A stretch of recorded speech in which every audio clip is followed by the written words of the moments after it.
The kids I babysit have a code word for danger. They used it when their grandfather showed up.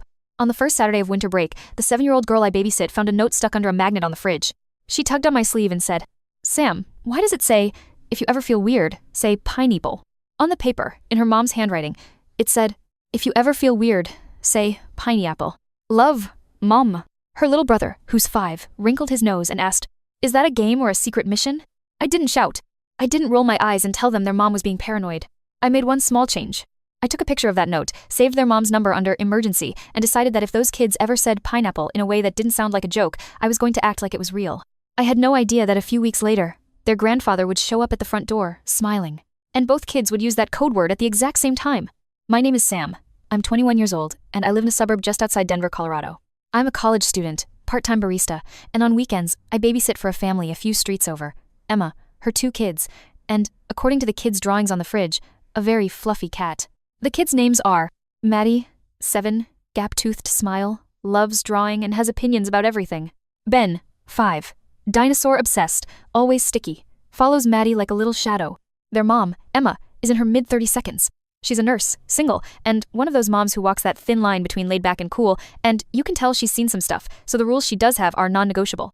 The first time I met her, when she interviewed me, she said something that stuck with me. "Sam, I'm not a helicopter parent, but I am a seatbelt parent. I don't hover, but I believe in safety plans, so I need to know you're the kind of person who follows a plan even if it feels dramatic." I nodded, a little surprised by how direct she was. "Of course," I'd said. "If you write it down, I follow it." She smiled. "Good," she said, "because in my family, we have code words." At the time, she didn't go into detail. She just showed me a laminated card by the front door with emergency numbers and a bullet list. "Don't open the door to anyone the kids say no to. If you ever feel weird, call me first, then 911. The kids have a code word, pineapple. If they use it seriously, treat it as an emergency. Their dad isn't in the picture," she added quietly. "There's a reason for that. There's also extended family we're not in contact with. If that ever changes, I'll tell you myself. No one just shows up." Her tone on that last sentence made the hairs on my arms stand up. No one just shows up. Fast forward a couple months. I'd been babysitting Maddie and Ben every few weeks. We had our little routines, homemade pizza, board games, a 20-minute dance party before bedtime that always turned into them collapsing on the couch in a pile of giggles. The note about pineapple appeared one day during winter break. It was simple, written on a torn piece of notepad paper and stuck under a magnet shaped like a donut. "If you ever feel weird, say pineapple. Love, Mom." "What does it mean to feel weird?" Maddie asked, squinting at the word. "Like, your tummy says, I don't like this, even if your head doesn't know why," I said. "Like when broccoli touches my mashed potatoes," Ben said earnestly. "Kind of," I laughed. "But more like people stuff. If someone's here you don't like, or something is happening that makes you want to run away." Maddie's face got serious. "Mom says we're allowed to trust our tummies," she announced, "even with grown-ups." "That's a good rule," I said. That night, when Emma got home, I mentioned the note. "It's a little intense, I know," she said, looking tired. "But I work nights sometimes. I'm not always here. I want them to know they can override any adult, including me, if they feel unsafe." "Did something happen?" I asked gently. She hesitated, then shook her head. "Let's just say I didn't grow up with that kind of permission," she said. "I want something different for them." I thought maybe she was talking about her ex. I didn't push. I took a photo of the note anyway, just in case it ever disappeared. That cold open moment, the note, the explanation, the little joke, felt like one of those cute parenting things people post on Instagram. I didn't realize yet that it was actually a warning label for the next part of the story. A few weeks later, on a Saturday evening in late January, I was back at their house. It was one of those cozy, snow-on-the-lawn nights. Emma had an evening shift at the hospital, the kids were in pajamas by 6:30, and we were in the middle of our 3rd round of Go Fish at the kitchen table. Maddie was dramatically accusing Ben of cheating. Ben was dramatically denying it with a cookie crumb beard. My phone buzzed on the counter. It was a text from Emma. "Emma, 6:42 p.m. Leaving now. Should be home by 11:15, 11:30. You're a lifesaver, as usual." Me, 6:43 p.m. All good. We're deep in a very serious card tournament. At 7:10, Maddie suddenly put her cards down. "Did you hear that?" she whispered. I hadn't heard anything. But if you've spent time with kids, you know they notice different things. "What?" I asked. She pointed toward the front of the house. "Car door," she said, "but Mom's not home yet." "Maybe a neighbor," I said, trying to sound casual. Then the doorbell rang. Ding dong. Both kids froze. We all looked at each other. "Expecting anyone?" I asked. They shook their heads in unison. I remembered Emma's words. No one just shows up. The doorbell rang again, longer this time. "Sam?" Ben whispered. "Do we hide like in that game?" "Not yet," I said. "First we see who it is." I walked to the front hall, the kids tiptoeing behind me. I made sure the chain lock was on before I even went near the door. Through the frosted glass panel, I could see a blurred shape, tall, broad-shouldered, a darker coat. "Who is it?" I called, voice steady. "Hi there." A man's voice, friendly, older. You must be the babysitter. I'm Emma's dad, the kid's grandfather. My stomach dropped a little. Emma had never once mentioned her parents visiting. In fact, she'd only said vaguely, my family is complicated. Behind me, I felt Maddie stiffen. She reached for my hand and squeezed it hard. Then, in a voice that was suddenly very small, she said, pineapple. Ben echoed her, eyes wide. Pineapple, he whispered. Pineapple, pineapple, pineapple. The word didn't sound cute anymore. It sounded like an alarm. I remembered the note. I remembered Emma's rules. I didn't unhook the chain. Hang on a second, I called through the door. Can you tell me your name? He chuckled. Sure. It's Frank, he said. Frank Miller. I'm Emma's father. I'm just in town for a couple of days and thought I'd surprise them. Behind me, Maddie muttered. Mom said he's not allowed to surprise us. That sentence sent a chill up my spine. Did your mom tell you your grandfather might come by? I whispered to her. She shook her head hard. No, she said. She said if we ever see him, we do not go with him. Ben started to cry quietly. From the other side of the door, Frank, if that was his real name, spoke again. You can open up, he said. I've brought presents for the kids. Emma knows I'd be here this weekend. Everything in his tone was reasonable, warm, even. But the kids' hands in mine were shaking. Can you wait 1 second? I called. I'm just going to call Emma to confirm. There was a pause. Then his voice, a shade cooler. She's at work, he said. She won't answer. She's probably busy. Just open the door, sweetheart. I came a long way. That was the first red flag. If he was really family, he'd understand a babysitter wanting to verify. I pulled my phone out, heart pounding, and opened my messages with Emma. Me, 7:12 p.m. Hey, there's a man at the door who says he's your father, named Frank Miller. Kids are saying the code word. Are you expecting him? 3 dots. Then nothing. Of all the times for a text to stall, it had to be this one. The man, Frank, knocked again. Harder this time. I can see someone in there, he called. You don't need to be scared. I'm family. I glanced through the side window, just a sliver. He was older, salt and pepper hair, wearing a heavy winter coat, and a forced smile. He could have been anyone's grandfather. He could also have been exactly the person Emma had taught her kids to be afraid of. I stepped back, putting my body between the kids and the door. Maddie was breathing fast. Mom said he lies, she whispered. She said if he ever comes, we say the word, and we don't go anywhere. Ben clung to my leg. Pineapple, he whispered again, as if the repetition itself was a shield. I had a choice. Believe the calm, smiling adult at the door, or believe the terrified kids clutching at my hoodie. I tightened my grip on my phone, double-checked that the chain was secure, and made my decision. I'm not opening the door, I called, voice firm now. You'll need to talk to Emma directly. Silence. Then, you've been listening to her stories, haven't you? He said, voice turning colder. You think you know what's going on in this family. You have no idea. I didn't answer. Instead, with hands that weren't quite steady, I opened my phone app and hovered over 2 names. Emma. 911. I decided to try Emma one more time. The phone rang once, twice. Then she picked up. Sam? Her voice was tight. I could hear hospital sounds in the background. What's wrong? There's a man at the door, I said in a rush. He says he's your dad. The kids use the code word. I haven't let him in. For half a second, there was only breathing on the other end. Then Emma said, in a tone I'll never forget. Good. Do not open that door.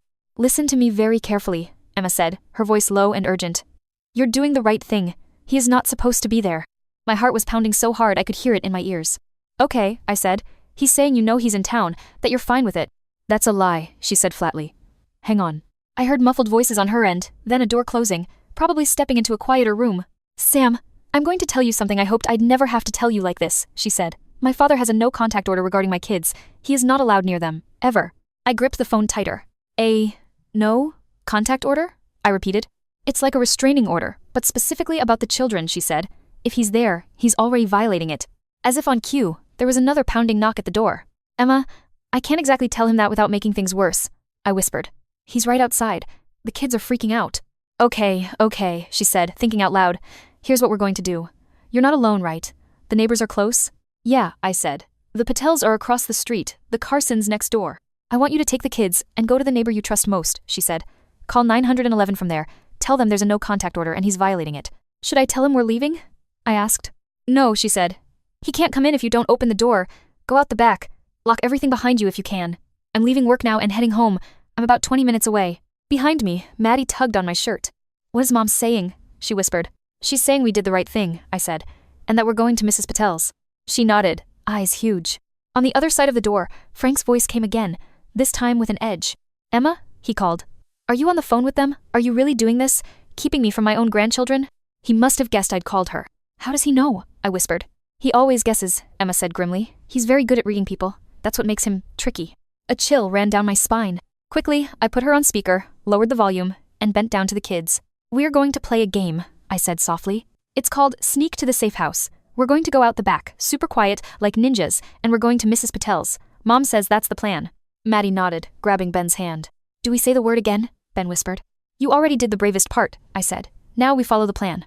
I tucked my phone in my pocket, Emma still on the line. We backed away from the door, leaving the chain firmly hooked. In the hallway, Frank's silhouette passed the frosted glass. He banged on it again, harder. "You can't hide in there forever," he called. "I have rights, you know. The girls deserve to know their grandfather." I didn't respond. We moved toward the kitchen, my heart in my throat, my ears tuned for any sound of a back door opening on its own. "Is the back slider locked?" Emma asked from my pocket. "Yes," I whispered. "I'll check." I flipped the deadbolt, just in case. Then I unlatched the back door quietly, ushered the kids out into the cold yard, and locked it again from the outside with the spare key Emma had shown me once for, in case you ever need to go around back. We hurried along the side of the house, crouching a little. For a surreal second, it really did feel like a game. Except this time, the stakes weren't imaginary. Across the street, the Patel's porch light was on. Mrs. Patel was sitting in the living room with a book, visible through the window. We rushed up the steps. I knocked quickly. She looked up, surprised, then hurried to open the door. "Sam? Kids? What's wrong?" she asked. "Can we come in?" I panted. "Their grandfather is at the house. Emma says he's not allowed to be there." Her face changed instantly from curious to concerned. "Of course," she said, stepping aside. Come in, come in." Once we were inside, I locked the door out of habit. "Shoes off," Mrs. Patel said automatically, then seemed to hear herself and laughed shakily. "Sorry. Force of habit. You can leave them on." Maddie and Ben clung to each of my arms. I pulled my phone out again, took Emma off speaker. "We're at the Patels," I said. "Door locked." "Good," she said. "Now I need you to call 911. I'm on my way, but they need to get there before I do." My hands trembled slightly as I dialed. 911, what's your emergency?" a calm voice answered. "Hi," I said, my own voice sounding thin. "I'm babysitting for 2 kids. Their mother just told me there's a no-contact order against their grandfather, and he's at the house trying to get in." The dispatcher asked for the address, my name, the kids' ages. "Is he inside the house?" she asked. "No," I said. We didn't open the door. We went to a neighbor's. He was banging and shouting, but I don't know if he's still there. "You did exactly the right thing," she said. "Officers are on their way. Stay where you are, keep the door locked. If he comes to the neighbor's house, do not open the door. Are the children with you right now?" "Yes," I said, looking at their small, anxious faces. "They're right here." "Okay," she said gently. "Can you put the phone on speaker and set it on the table? I'll stay with you until the officers arrive." Maddie climbed into my lap, shaking. "Is he going to take us?" she whispered. "No," I said firmly. "You did everything right.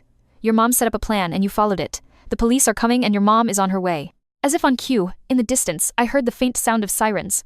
Outside, across the street, Frank's figure was now pacing in front of Emma's house, phone pressed to his ear. He looked up and saw the officers' cars rounding the corner. Even from across the street, I could see his shoulders sag. For the first time since he arrived, he looked small. 2 police cars pulled up in front of Emma's house, blue and red lights bouncing off the snow. We watched from behind the Patel's curtains as 2 officers approached Frank. One of them spoke, gestures calm but firm. The other stood a few feet away, posture ready, but not aggressive. I couldn't hear the words, just the tone. Frank's shoulders went through a whole sequence, stiff, then raised, then slumped. He showed them something, maybe his ID. One of the officers spoke into his radio. A few minutes later, a 3rd car pulled up, an unmarked sedan. A plainclothes officer got out, holding a folder. The folder looked a lot like the kind of folder a lawyer might carry. My phone buzzed. "Emma, 7:42 p.m. I'm 5 minutes away. Are they still outside?" Me, 7:43 p.m. "Yes, police are talking to him. He hasn't come to the Patels." Mrs. Patel, who had been quietly making hot chocolate like it was her personal crisis management strategy, set 3 mugs in front of us. "Drink," she said gently. "Your hands are shaking, Beta." I hadn't even noticed. When Emma's car finally pulled up, it was like watching someone run into a burning building. She didn't slow down. She parked crookedly, left the engine running, and went straight to the officers. One of them held up a hand, probably telling her to stay back. She pointed at the house, then at Frank, her gestures tight. I'd never seen her like that. Not at soccer practice pickup.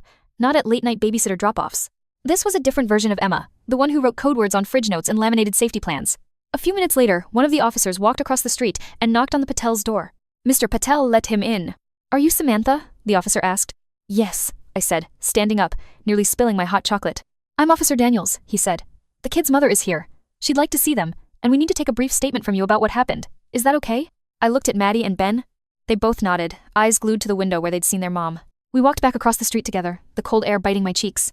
Emma was standing in the driveway, arms wrapped around herself. When the kids saw her, they broke into a run. "Mom," Maddie cried. "Mommy," Ben echoed.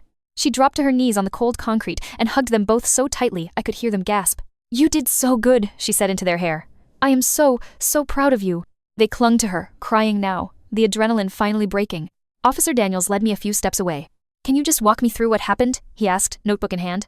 I told him everything. The knock, the introduction as Grandpa, the code word, my call to Emma, the backdoor escape, the neighbor's house, the 911 call. He listened, jotting down notes. Did he ever get inside? He asked. No, I said. I never unhooked the chain. He banged on the door, but that was it. He nodded. Good instincts, he said. Honestly, it was mostly their mom, I said. She's the one who set up the code word, the rules. He smiled faintly. Good parenting, he agreed. When he was done, he thanked me and walked back to talk to the plainclothes officer. Emma stood up slowly, still holding a hand of each child. She walked over to me. Sam, she said, voice thick. Thank you. I don't even have words right now. I just followed your plan, I said, and their code word. Her eyes filled with tears. Most people would have opened the door, she said, or believed him, or thought I was being dramatic. You didn't. I shrugged, embarrassed. I took a picture of your note, I admitted. The one on the fridge. I thought it was intense at first, but I figured if you wrote it, you meant it. She laughed weakly. That's the nurse in me, she said, always planning for the worst. Officer Daniels returned.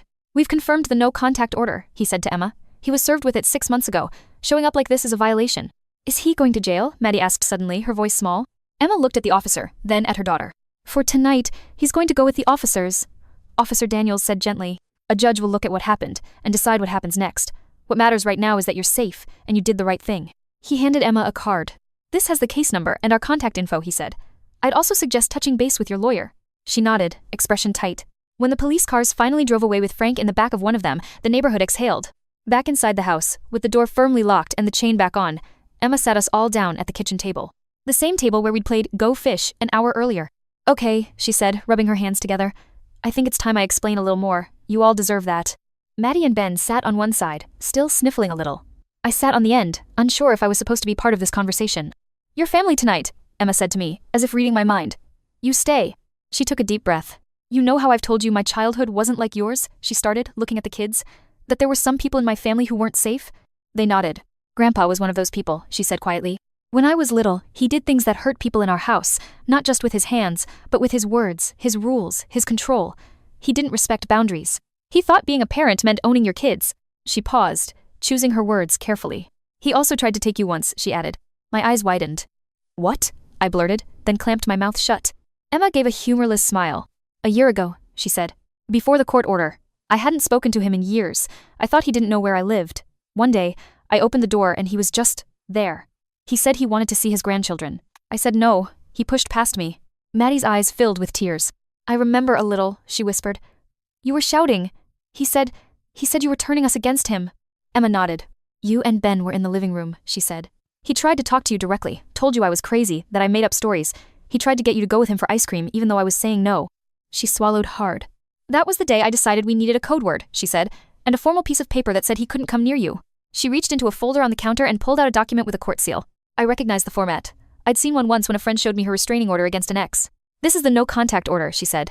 It says he's not allowed to be near you, talk to you, or come to this house without my permission. Ever. She slid it toward me, then toward Maddie, in case she wanted to read. The text was dry, legal, but one line stood out. The respondent shall not contact the minor children directly or indirectly, and shall not be within 100 yards of their residence, school, or caregiver without prior written consent of the petitioner. He knows all this, Emma said. He was in court when the judge read it. He signed it. That's why I knew, when you said he was here, that he was already choosing to ignore boundaries. Again. She looked at me. I didn't tell you all this at the beginning because, honestly, it's a lot, she said, and I was hoping we were past the point where he'd try something like this. That was naive. I shook my head. You gave me enough, I said. You said no one just shows up. You gave us a code word. You wrote it down. That's what made me take it seriously.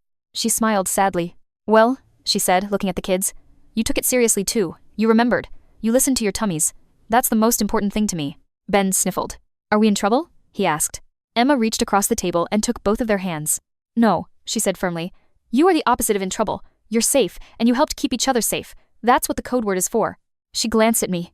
And Sam helped keep you safe too, she added. I'm going to give her a raise. We all laughed a little at that, the tension finally breaking. But beneath the laughter, something had shifted. The code word wasn't a quirky mom thing anymore. It was a line in the sand. A few months have passed since the night the kids said pineapple and their grandfather showed up. Life, in that strange way it does, has slowly returned to normal, but also not. Emma changed a few things after that night. For one, the note on the fridge isn't just a handwritten scrap anymore. It's a laminated card with a little cartoon pineapple wearing sunglasses. It says, code word, pineapple. If you ever feel weird, say it out loud. Grown-ups will listen. Underneath, there's a list of people with little green check marks. Mom, Sam, babysitter, Mrs. and Mr. Patel, Coach Diaz, nurse office at school. Anyone not on this list doesn't automatically get trust, Emma told them. They can earn it, but they don't start with it, just because they're older or related. She also had a longer meeting with Mr. Ramirez, her lawyer. He filed a motion showing that Frank had violated the no-contact order. The judge extended it, added additional conditions, and, from what Emma told me carefully, in kid-safe terms, made it very clear that any further attempts would have serious consequences. We can't control what he wants, she said one night while we were stacking dishes. We can only control how we respond, and now there's a paper trail that says, officially, we did our part. The kids have changed too. Not in the way you might expect. They're not jumpy every time someone knocks on the door. They don't sleep with the lights on. They still fight over toys and complain about broccoli. But they also ask more questions when they don't understand something. Say, I feel weird about this, more freely, about people, about situations, even about TV shows that are too scary. One afternoon, I picked them up from school for Emma when she got stuck in traffic. As we walked to the car, a teacher's assistant came up and introduced herself as Miss Kelsey, offering to carry Ben's backpack. Maddie frowned. Is she on the list? She whispered to me. Not yet, I said, but we can ask Mom if she should be. Miss Kelsey laughed when I explained the code word system. That's actually brilliant, she said. We should do that for the whole school. Emma and I have become not just mom and babysitter, but something like allies. She sends me the occasional receipt update. Emma. Judge extended the order. He has to attend a course before he can even ask the court to review it again. Me. Good. How are you? Emma. Tired, relieved, grateful. Taking a weekend off next month. Without kids. You free to babysit? Me. Always, as long as there's pizza. The night before that weekend trip, she sat me down in the living room. I want to tell you something, she said. The night you called me when you said he was there, I had a moment where I thought, maybe I'm overreacting. Maybe this is my trauma, not their reality. She looked at me, eyes serious. And then you said, the kids use the code word, she continued, and that snapped me back, because this wasn't just about me anymore, it was about what they felt. She took a breath. I spent my whole childhood being told I was too sensitive, too dramatic, that what I saw and felt wasn't real, she said. I promised myself my kids would never be taught that if they said, I feel weird, I'd treat it like a smoke alarm, not a joke. She gave a small, wry smile. Having another adult back that up, she said. That's huge, for them and for me. I thought about that, about how easy it would have been, that first night, to laugh at the note, to call it overprotective, to assume any smiling grandpa at the door was safe by default. Instead, we'd all chosen, Emma, the kids, me, to treat feelings as data, as something worth listening to. That, more than the legal papers or the police lights, is what changed things. Here's the line that stuck with me since. A code word isn't about teaching kids to fear the world. It's about giving them language to name danger, and adults who actually listen when they use it. And if you're listening to this wondering if your own gut feelings count, here's the other part. You are not dramatic for taking a child's fears seriously. You are not overreacting for choosing caution over convenience when something feels off. If a kid tells you they feel weird around someone, believe them first. You can always adjust if you were too cautious. You can't undo the time you weren't cautious enough. I still babysit for Emma about twice a month. We still make pizza. We still have dance parties. We still argue over board game rules.